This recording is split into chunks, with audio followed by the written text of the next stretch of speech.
पहले खाद के रूप में कौन कौन से फर्टिलाइज़र्स हम हमारी धान की फसल में दे सकते हैं जिससे कि हमारे धान की फसल में ज़बरदस्त कल्ले निकले, ज़बरदस्त पुठान हो, हरी भरी हमारी धान की फसल रही। किसान भाइयों, इस वीडियो में हम आपको उन कुछ खादों के बारे में बताएंगे जिसे आप पहले खाद के रूप में अपनी धान की फसल में दे सकते हो। अगर आप उन खादों को अपनी धान की फसल में देते हो तो आपकी धान की फसल में 100 कल्लों से भी ज़्यादा आपको देखने को मिलेंगे, यानी कि ज़बरदस्त फुटान और ज़बरदस्त उत्पादन आपको देखने को मिलेगा। तो ऐसे ही कुछ फर्टिलाइज़र्स के बारे में हम इस वीडियो में बात करेंगे। किसान भाइयों, वीडियो को पूरा देखें, सभी फर्टिलाइज़रों के बारे में अच्छी तरह समझे कि कौन सा फर्टिलाइज़र कितनी मात्रा में और क्यों देना है। सबसे मेन टॉपिक ये आता है किसान भाइयों कि जो फर्टिलाइज़र्स हम दे रहे हैं आखिर वो क्यों हम अपने प्लांट में दे रहे हैं, उसके बेनिफिट क्या रहेंगे, कितना फ़ायदा रहेगा हमें, क्या रेट मिलेगा हमें। तो ये सब चीज़ें हम इस वीडियो में बताने वाले हैं। वीडियो को पूरा देखें, हैंड तक देखें। इससे पहले कि जो किसान भाई हमारे चैनल पर पहली दफ़े आए उनसे रिक्वेस्ट है कि वो हमारे चैनल को सब्सक्राइब कर लीजिए, बेल आइकन को प्रेस कर दीजिए जिससे हम जो अगली वीडियो बनाएं उसका नोटिफिकेशन सबसे पहले आपके पास आए किसान भाइयों। और अगर वीडियो आपको अच्छी लगे तो एक लाइक वीडियो को भी कर दीजिए। शुरू करते हैं कि पहला खाद धान में हम कब दे सकते हैं। किसान भाइयों, जब हम धान की फसल को ट्रांसप्लांट करते हैं, रुपाई करते हैं, तो कुछ दिनों के लिए यानी 5 से 10 दिन की अवस्था ऐसी होती है कि वो मौन रहती है, एक साइलेंट अवस्था में रहती है, क्योंकि एक जगह से दूसरी जगह जब उसको ट्रांसप्लांट किया जाता है तो एक उसकी जो सिस्टम है खाने पीने का वो बिगड़ जाता है। तो 8 से 10 दिन तक हमें उसमें कुछ नहीं देना है। 8 से 10 दिन के बाद में क्या होता है किसान भाइयों कि पौधा सुचारू रूप से अपनी जड़ों का विकास कर लेता है, उस ज़मीन में उनकी जड़ें सेट हो जाती है और वो ग्रोथ पे आ जाता है। तो उसके बाद यानी कि 15 दिन के बाद हमें पहला खाद देना चाहिए। सबसे बेस्ट समय है 15 से 20 दिन में हम पहला खाद दे सकते हैं। अब पहला खाद कौन सा देना चाहिए? पहला खाद किसान भाइयों हम देते हैं बेसल डोज के आधार पर। अगर आपने बेसल डोज के रूप में डीएपी, पोटास और यूरिया अगर अपने प्लांट में दिया है तो हमें पहला जो बेसल जो खाद देना है वो किसान भाइयों अलग रहेगा। और अगर हमने बेसल डोज में कुछ नहीं दिया तो आप इन चीज़ों को भी उनके साथ में ऐड कर सकते हैं। अब पहले खाद के रूप में जो नंबर 1 हमें खाद देना है वो देना है यूरिया, यानी कि नाइट्रोजन की पूर्ति हमें हमारे प्लांट में करना चाहिए। मात्रा क्या रहेगी? 1 बैग 1 एकड़ के लिए हमें देना है किसान भाइयों। क्या काम करेगा? नाइट्रोजन का मुख्य काम होता है किसान भाइयों पौधे में क्लोरोफिल की मात्रा बढ़ाना, यानी कि हरापन लाना, जड़ों का जमाव करना, जड़ों का विकास करना, पौधे में मजबूती प्रदान करने का काम करता है हमारा यूरिया।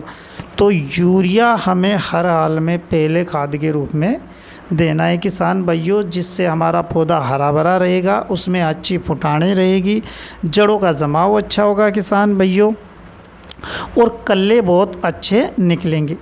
दूसरे खाद के रूप में जो हमें देना है किसान भाइयों वो देना है ह्यूमिक एसिड 98%। अब ह्यूमिक एसिड हमें कितना देना है? 1 से 2 केजी आप 1 एकड़ के लिए दे सकते हैं किसान भाइयों। किसान भाइयों, वीडियो के लास्ट में हम आपको इन सब की रेटें भी बताएंगे कि आपको इनके आसपास अच्छी कंपनी का ये मिल जाएगा। तो ह्यूमिक एसिड दूसरे खाद के रूप में आपको देना है 1 से 2 केजी। अब ह्यूमिक एसिड हमारे जो धान की फसल है उसमें क्या काम करेगा? ह्यूमिक एसिड का मुख्य रूप से अगर काम बताए किसान भाइयों तो वो जड़ों का विकास करना है, यानी कि सफ़ेद जड़ों का तेज़ी से विकास करता है, जिससे पौधे में मजबूती आती है, कल्ले तेज़ी से निकलते हैं और पौधे में हरापन रहता है किसान भाइयों। नीचे जो ज़मीन होती है उसको एक नाजुक टाइप में करता है, जिससे जो पोषक तत्व ऑलरेडी ज़मीन के अंदर पड़े हुए हैं वो भी पौधा ग्रहण करने लग जाता है। ह्यूमिक एसिड से ग्रोथ बहुत अच्छी आती है किसान भाइयों। तो ह्यूमिक एसिड दूसरे खाद के रूप में आपको ऐड करना है। तीसरे खाद के रूप में किसान भाइयों आपको जिंक सल्फेट ऐड करना है। जिंक सल्फेट का बहुत ही अच्छा काम होता है पहले खाद के रूप में, और हमारी ज़मीन में ज़्यादातर कमी भी पाई जाती है जिंक सल्फेट की। तो दूसरे खाद के रूप में जिंक सल्फेट देना है। कितना देना है किसान भाइयों? 7 से 8 केजी 1 एकड़ के लिए आपको देना है। क्यों देना है? जिंक सल्फेट से आपके पौधे में हरापन बढ़ेगा, जो पीली पीली पत्तियां दिखेगी कंप्लीट ख़त्म हो जाएगी, पौधे का जमाव अच्छा होगा, जड़ों का विकास अच्छा होगा, और तने में मजबूती आएगी किसान भाइयों।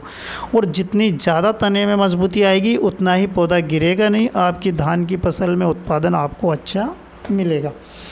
चौथे खाद के रूप में जो आपको देना है वो सल्फर देना है।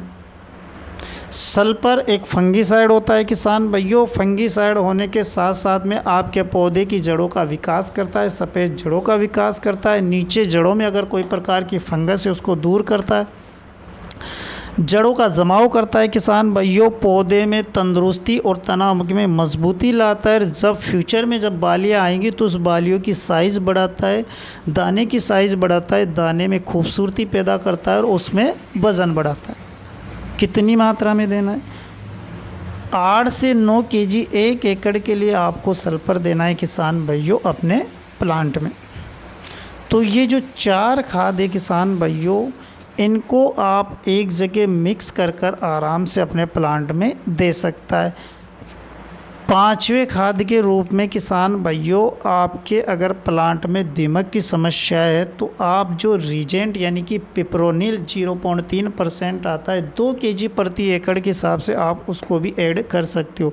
उसको ऐड करने से प्लस पॉइंट आपको ये रहेगा कि आपके प्लांट में अगर दीमक की समस्या है, दीमक की वजह से पौधे ख़त्म होते हैं, तो वो समस्या आपके प्लांट में नहीं आएगी।